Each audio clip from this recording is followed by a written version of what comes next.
I call the meeting to order. DTE will come up to begin their presentation shortly, but I'd like to just, since we have about twice the number of people that we had before the presentation by Mr. Sheldon, I just kind of want to go through what I said at that earlier time. Because of the public interest, the Allen Park City Council is making tonight's presentations possible. And these are presentations and only questions will come from the mayor and council. The mayor and council are not expressing an opinion on smart meters by their presence here today. The format will, well, I want to remind everybody to treat all of our speakers respectfully and refrain from audience outbursts. Otherwise, I do have to ask you to leave the chambers. The presentations are being videotaped for archival purposes only. And with that, I'd like to ask Ms. Madeline Williams to come forward and begin DTE Energy's presentation. Thank you, Mr. Mayor. Good evening, everyone, Council, Mayor. I'm Madeline Williams, the Regional Relations Manager for DTE Energy, and I work with elected officials on matters of importance to the company and to move the region forward. We're here tonight, my team members and I, to discuss the automated metering infrastructure, commonly referred to as AMI.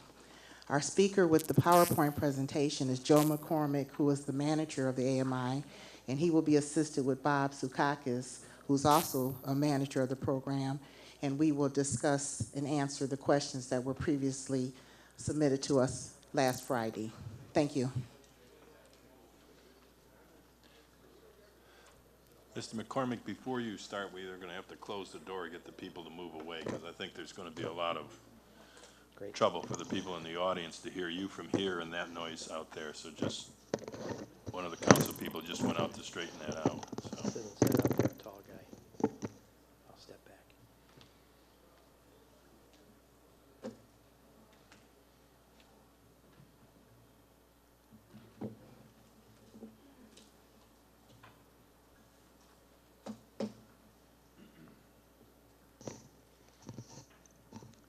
Thank you, Ms. Gavarecki. Mr. McCormick.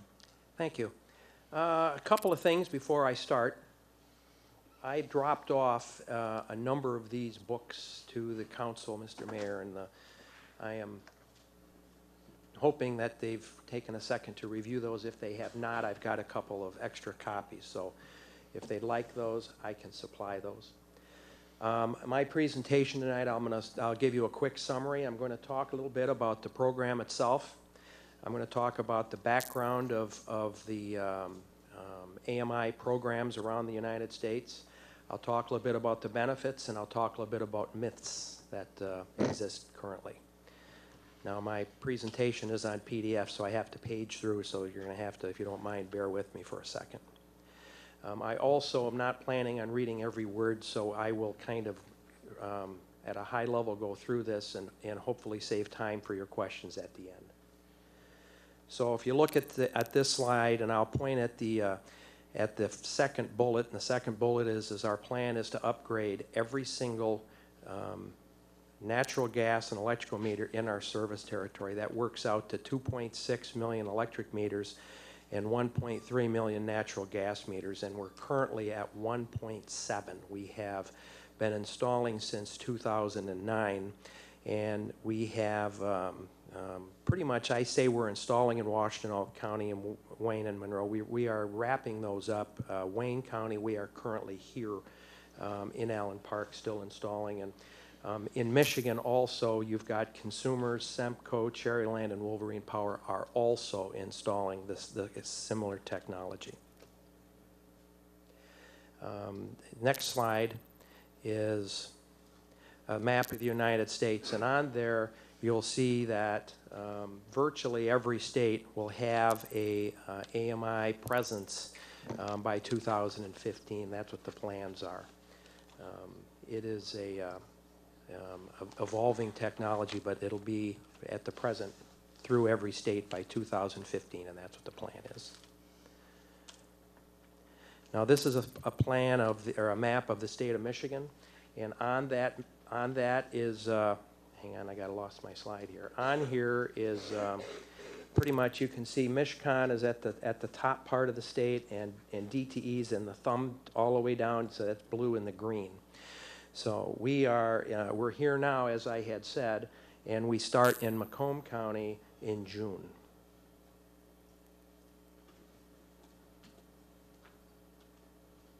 You can see the plan is we're going to do all of our customers. Now these are, I'll read the headline to you. We improve the quality and reliability of energy delivery. Now it helps us verify restoration. I have a slide later in this deck that talks a little about restoration, and it shows the benefit of that. We still encourage customers to call. The reason we encourage customers to call is because they have other things to report. So if a customer calls and says, hey, listen, I've got a down wire, he can still report that to us. But by the time the customer calls, at least the way the system's working now and the way we project it to continue working, we'll already know that the customer has no power. So it'll be, the advanced notification for us allows us to actually identify the problem, plan the problem, get the right crew there on the first attempt.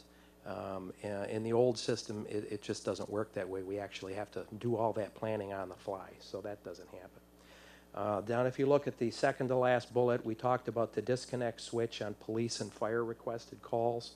In the event that there's a home fire, the current process is the fire department calls an 800 number, and the 800 number notifies us, and we send a line crew out, and the line crew disconnects the power at the pole. In this system, and oh, by the way, that can take 15 minutes. I mean, Allen Park, it may not take so long, but you get in some of the outer reaches, it will take a lot more time. In this system, what we'll do is we can disconnect the power within 30, maybe 2 minutes.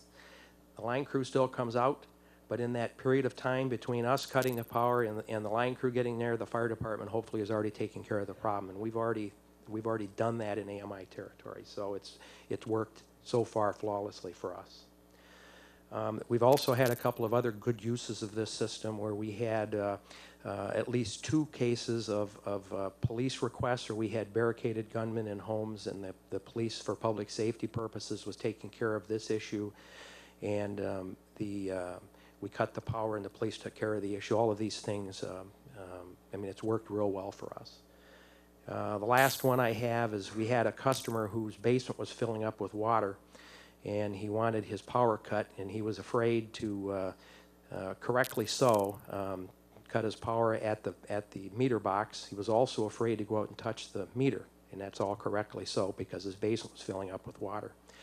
So we cut him remotely so that we alleviated any potential electrical problems that he's had. So we're finding new uses of the system as we go. The last point that I'll make on here is one of the, when a crew comes into a neighborhood, traditionally, and they put a circuit back into service. So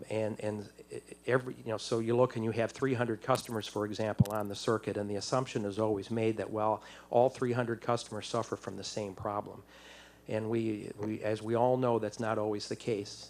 There's always 1 or 2 that are in the middle of the system that are suffering from different problems. Let's say a branch fell on their house lead, or something like that would cause a trip in their system. What the overhead crew can now do on that visit, once they put the circuit back in service, is they can ping all of the meters on that circuit, and if they get a green light, they say, fine, we have everybody back in service, we can leave the site. If they find out that there's one customer in the middle of that group that's still out of power, they can deal with that at that time. So we have found that to be very, very good for us and good for the customers as well. The next slide actually shows graphically the point I was just making. So if you look here, and this is an actual picture of something that actually happened. So on the left-hand side, you see the blue circles. The blue circles, this was an outage on a circuit, and the blue circles were the customers that called in. So normally what would happen on those type of things, not knowing that you had a circuit-wide problem, is you'd have to send a crew to each one of those and investigate each one of those separately. And so you can see how much time that would take. By the time a crew would stop and go to each one, and who knows where they would start, but they would have to do, and then they do each one of those, and then they would also have to call back downtown and say, okay, I've got this problem here, that problem, and then the planners have to kind of piece this all together. It takes a lot of time. On the right-hand side with the red dots, that's the actual problem. So you can see that what we see is there's a system-wide problem. We don't have to send the bird dogs out to take a look. We don't have to send the field crew out until we need to send the field crew out. So in this case, we actually had the planning done before we received any phone calls. We were starting the planning. And in some cases, we I'll had call our meeting to order this evening. Some of these people even knew that they were out. Ladies and gentlemen, And, it's 6 we're o'clock time. finding that this so far has been a great help in improving restoration time.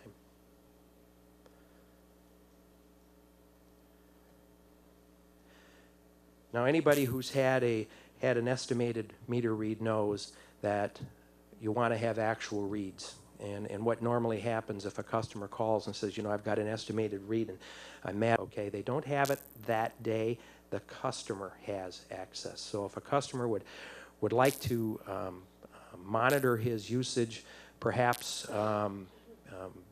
make some decisions on power usage, maybe to lower his bill, or if he's having, and this is something that we have found, is if you've had a church has a festival, and it seems like every time a church has a festival, you know, Mount Carmel has their big festival, and everybody's in the church for 3 or 4 days, and the bill goes way up.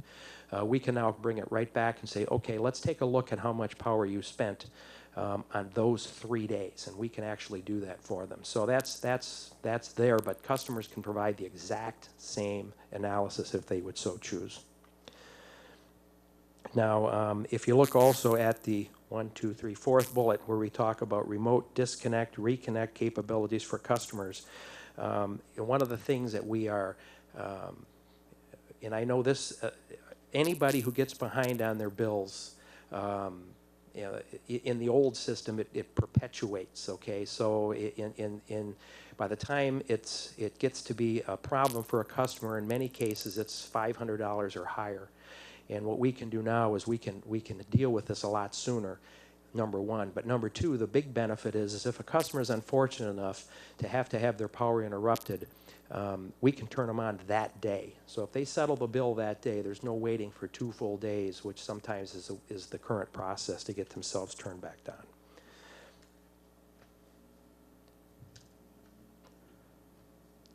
Now this is a slide of the customer data presentment, and this is what a customer would see if he goes online and looks at his usage. And you can see that you can't see it as well as I wish, but you can see the lines on the left-hand side, and that's where you talk about the weather, where you can customer kind of see what his usage would look like in the weather. But we have it listed by day. And then on the right-hand side, I have it listed by hour. And you can actually see, again, this is the eye-opening point for me, is when I went and looked, and I have an AMI meter at my house.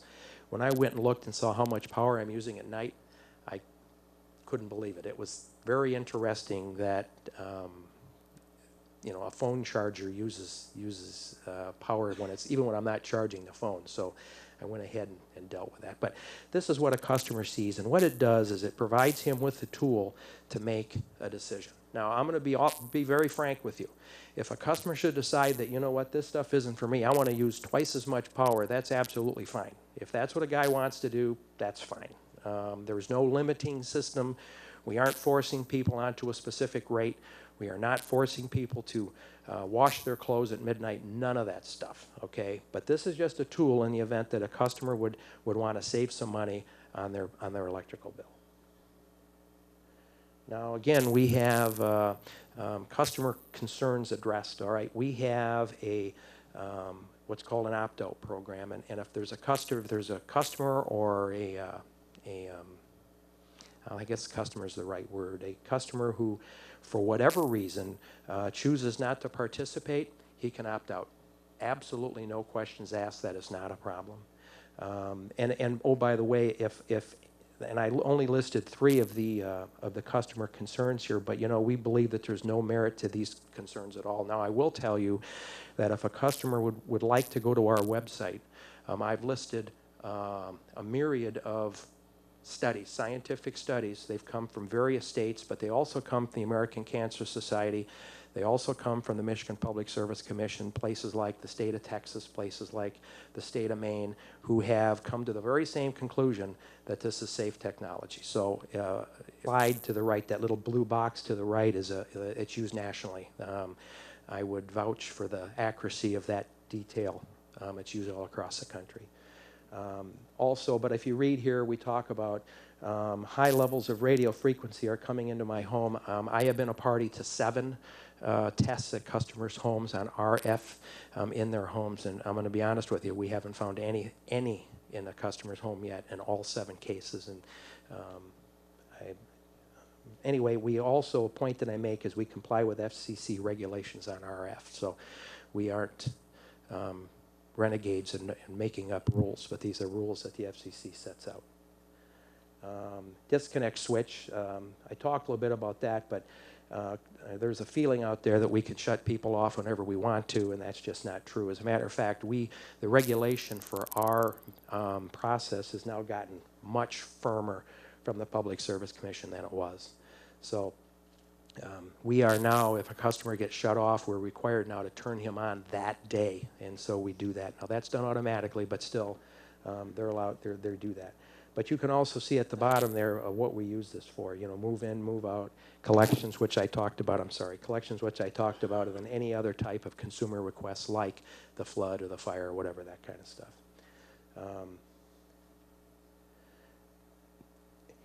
This is something that every once in a while comes up: appliances and tracking of electronic devices. And I've said this 100 times: is we have absolutely no interest of getting into your home. That is a customer's decision, okay? And you know, if the world changes and there's that technology is more available than it is now, that's not what we're doing. And I will also tell you that the data that we provide is available to the customer.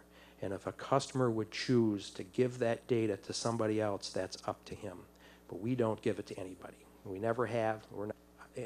Also, so there's a group of customers that think that that's dangerous stuff, but we've been reading meters for probably 100 years. I wanted to emphasize that a meter read is what comes out.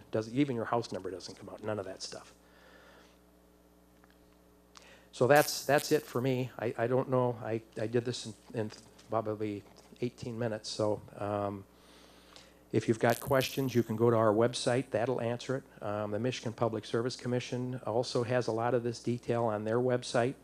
But I avail myself for your questions. Absolutely.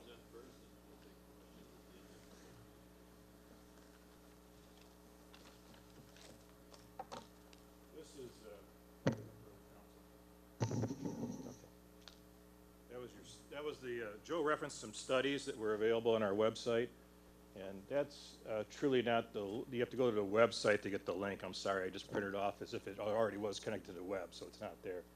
I wanted to address a couple issues here, and especially talk about one report that we have that I'll hand out to you as well. I have it on print because it is 67 pages long, but I'll give it to the council, and I'll try to get you to look at a few pages here. This is from the state of Maine, relatively new, issued March 25th, 2014. They commissioned a study there from their Public Service Commission to go ahead and look at the smart meters that are being installed in that state. This is a 67-page document. I consider it pretty darn complete. I've made a little short front page here talking about what is in the report. Reports, because often we get a single page or a single report. In this respect, we look at 100 studies.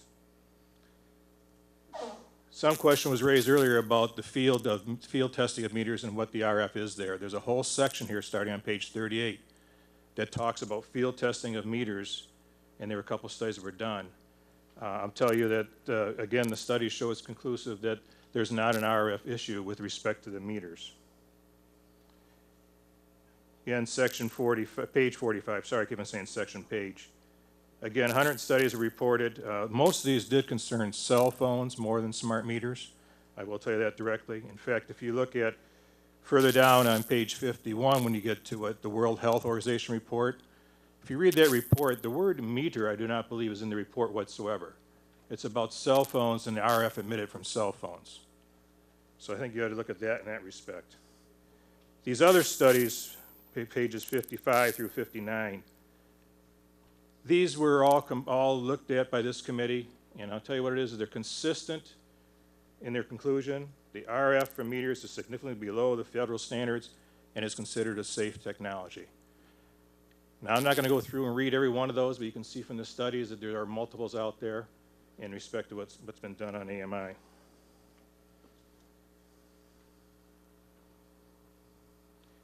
Just want to reiterate some things that Joe said to make sure you did hear them too. We do not sell that data.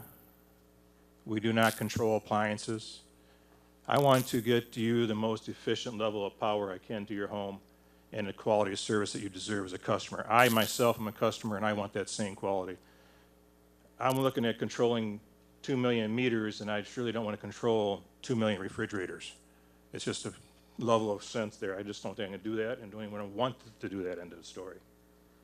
Again, the opt-outs, it is in your book. If you look at your book that we gave you, the letter is there that the customers do get, and the fees for opt-out are directly in that letter. So every customer now who is going to be receiving will be getting the installation letter, does receive the ability to opt-out from that letter, how to do it, just as Joe said, and it's right there. Some things, if you do go on the opt-out, we, of course, don't have the advantage of knowing if your meter's out. You must call. You, of course, cannot see your own use individually. You'd only see a monthly use read is what you see. And, of course, if there is an emergency, the disconnect is it's not working because we have no radio communication. So we'd have to visit the site no matter what. I will tell you this. There's going to be new technology somewhere along the line. If you look at what we have on our hips now with the cell phone and such, it's dramatically changed. What that is, I don't know. But I'm sure we'll find different ways to use technology as we can. Some things that Joe didn't mention there, right now we're actually looking at, because we do get daily reads, having the ability to tell you, let's say you're halfway through the month and we compare it to last month's usage, tell you if you're above or below last month's usage, just to give you an indication of how you're using your power. We're not going to control you and tell you to stop doing it, we're just going to give you a notice. Customers have also asked for prepay from us. Prepay is a good tool. It's used often for people to understand how they can spend whatever dollar value they want of their use during the month. We've had the state of, Salt River Project out in Phoenix. They had some people there that would just try to put $100 on their account and see how long they could use the $100 in a month. One time it was the 20th of the month. One time it was the 23rd of the month. But they learned how to use their power and be efficient in that respect. But it was the customer doing it. It wasn't utility taking control, which has been said in some cases. Those are the couple things there. There were some questions that came directly from citizens or someone here, and I want to address a couple of these along the way. I think one question was about radiation. Again, we said before that DTE believes these meters are safe, secure, and fully comply with all the applicable laws and rules. The MPSC has done a similar review and has concluded that. Itron is our meter vendor. They have done a study with 6,800 meters, and they sample those meters, and 98% of those meters transmitted for less than 100 seconds in a 24-hour period. That's a full duty cycle, in other words, pushing data back and forth. Again, that's comparably less than a regular cell phone call. There was some concern about eavesdropping or something like that. All of our data is encrypted from the front end to the back end. As Joe said, the meter, and actually if you think about it, the meter is dumb to even know where it's at. It just knows it's a meter number. It has to be combined to our billing system to see that meter is now at your home. That meter does not bring in any, it does not have any social security number, does not have any, limits the certain activities of government. It is not applicable to DTE's installation and use of its meters, which are the property of DTE. Our right to access the meters for reading or maintenance of our equipment is governed by the tariff with the MPSC, which in short states, as a condition of taking service, authorized employees and agents of the company shall have access to the customer's premise at all reasonable hours to install, turn on, disconnect, inspect, read, repair, and remove its meter. Failure of the customer in Minnesota or Kentucky, wanted to do it US. And we're using Michigan installers to install the meters as well.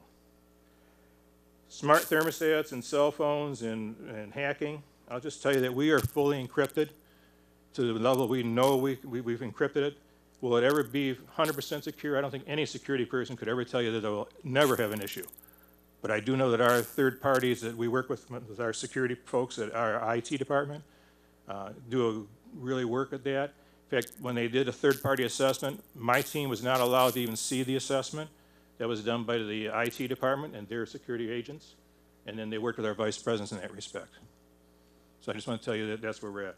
And then access to data, really, most of us, I don't have access to the customer data myself. There's too many passwords, and every day, every 90 days, we're being reviewed.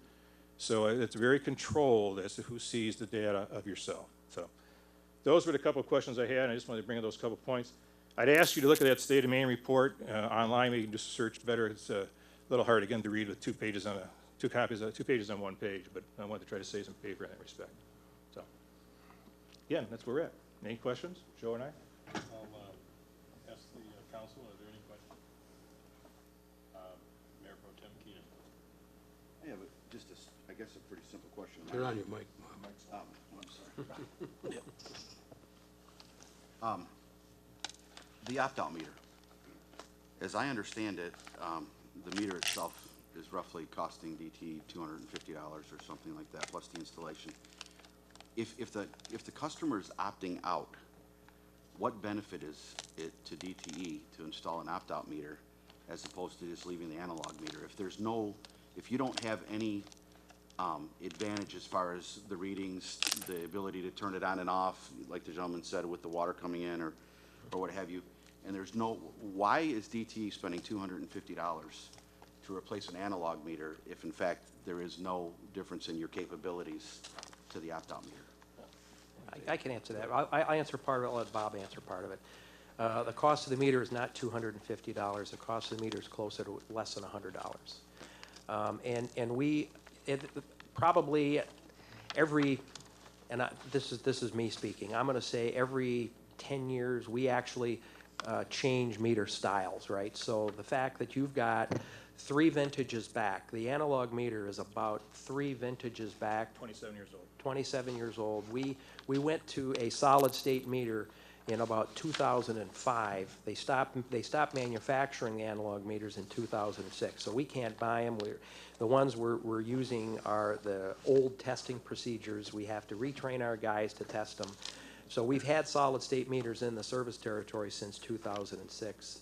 So these actually started in 2009, and they're solid state as well, except they have the technology to report back to us. So that's something we routinely do, and it's not something that we just started to do for this program. Well, one issue on that in respect to, I mean, sure you as businessmen know this as well too, you can't keep 100 different types of inventory on hand at one time. This meter in itself is replacing about 7 to 10 different types of meters we've had in the system before. So there used to be certain meters for certain rates, and we don't do that anymore now. The one meter does it. So it does put us in that economy of scale for our linemen and everybody else to have one meter on their truck, and that pursues it across the board. And again, as Joe said, we haven't bought the analog meters for our system since 2007, I think was the last order. I guess let me just clarify a little bit. Maybe I wasn't really clear. So I have 2 smart meters on my house. I have interruptible air conditioning system. I have 2 of them on there. They just recently were changed from 2 analog meters. The analog meters worked fine. Now, had I have chosen to go with the opt-out plan, what benefit is it to you to change my existing analog meter that's working fine and come in and do that if there's no benefit for you to be able to turn on, turn off, I won't go through it again, but everything that you explained. To me, if you're not going to have any capability, the old analogy, if it ain't broke, don't fix it. If my meter's working fine, and I'm talking hypothetically as a person who has 2 smart meters. That too, yeah, I'll tell you that. I don't understand why you want to spend $100. Again, the average age of those meters is 27 years old. In fact, I pulled some meters out of service. I couldn't even tell they were a meter when we pulled them out recently. Grozil especially, there's some really old ones out there. We do want to get the technology there for customers, okay? The electrical mechanical meters, old meters, will slow down over time. They're gears. It's like how often, what are you going to do to keep your 57 Chevy running? You're going to have to do some parts for it. You're going to have to get some special things. All those are going to cost you additional funds. I'm trying to make it the best for us as a company, for you as a consumer, to be the most efficient level of service. That meter, which then becomes 1 meter inside the system, it has that capability. And that's where we're at on that, because there's a lot of technology there, and I'm sure that customers may change later on in respect to what meter's there, so another customer may move into your home, and if they want to opt out, that's their choice. If they don't opt out, of course, then the meter's there and we're on our way. No meter change whatsoever. So what I think I hear you saying is that the opt-out meter does not have any benefit to you other than the analog meter, except for future, you're not gonna send, and I understand your concept, you're not gonna send the guy back out if I sell my house to have to go. You're doing the installation now, you wanna put it in there. If you wanna opt out, that's fine. You don't wanna have to have the new owner have to call you and have you send a crew back out. So your answer makes sense to me, but I guess I just wanna clarify that the opt-out meter has none of the advantages that what you stated here tonight.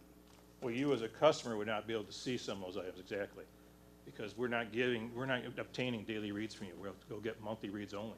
Can you shut it off from remotely? Radio's gone. No.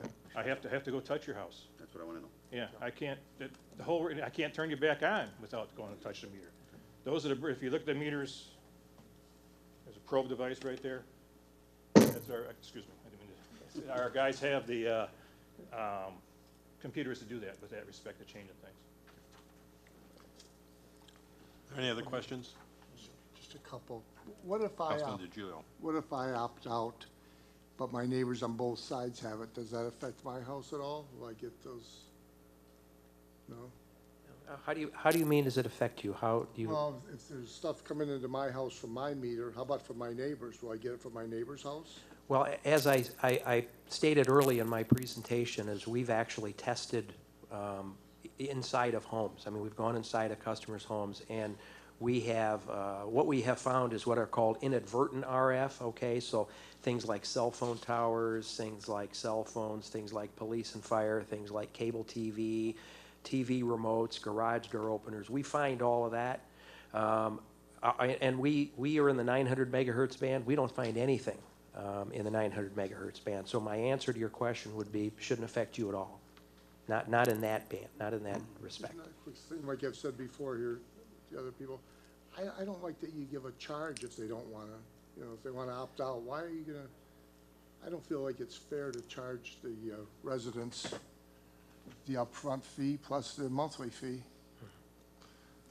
Well, first of all, let's go back to the affecting you and your neighbors beside you. RF, there's a factor of distance in it as well. So if your meters on your customers' houses are on the other side of the homes, you're further away from that particular RF that is potentially there. And plus the fact that you got houses in between the physical structure of the home. So the RF, I'd actually look at this section, pages 38, about field studies of RF. Give you much more information directly about what they did with field testing. And in there, I know in the reports, I can't remember if that's the right page or not, it does talk about multiple meters at sites as well, like apartment dwellings and stuff like that. So I want to make sure you did get that. Now, apartments can't opt out, correct? Businesses Well- can't, is that correct? Businesses cannot opt out, it's for residential customers. The individual customer of the apartment complex could opt out if he's the owner of the customer of record of that site. But a complex manager cannot opt out the whole complex. Okay, thank you. Mr. Mayor, a couple of Councilman questions, gentlemen. We've been inundated with a lot of materials from interested citizens, and I want to ask some questions that they're not able to ask. One, a recurrent theme is that this thing is pulsing away 24/7.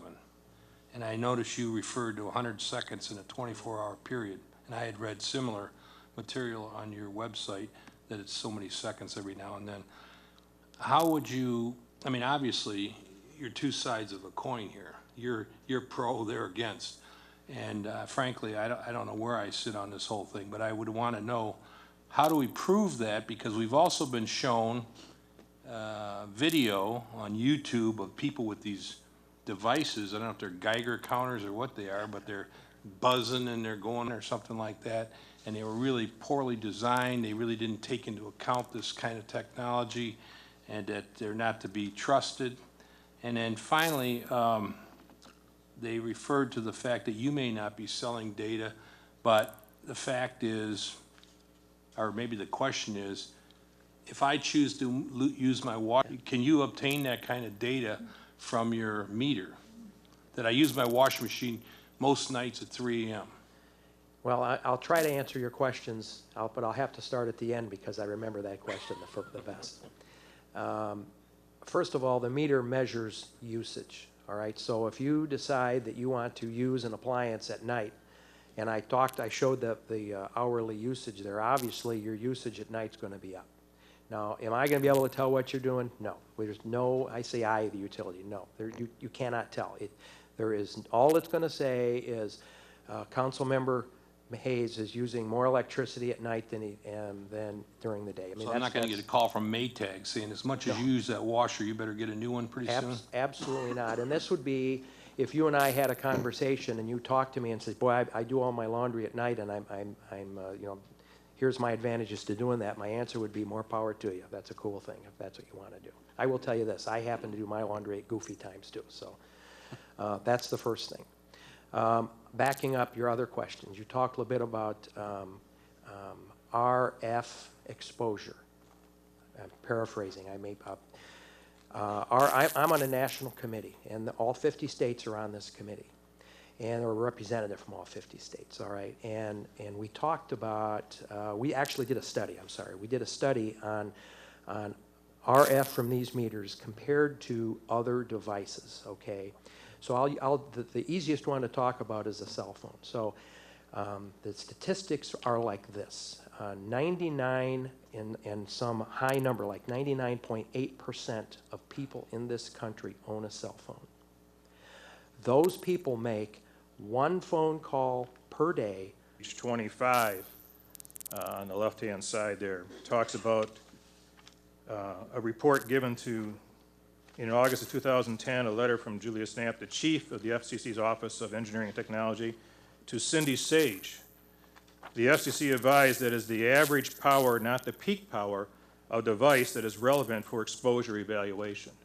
And then the next paragraph goes on to explain how that is calculated. And then again, you start asking about distances and clusters and such. On page 37, it talks about at a distance of 3 feet, and I don't know how many people stand 3 feet from their meter.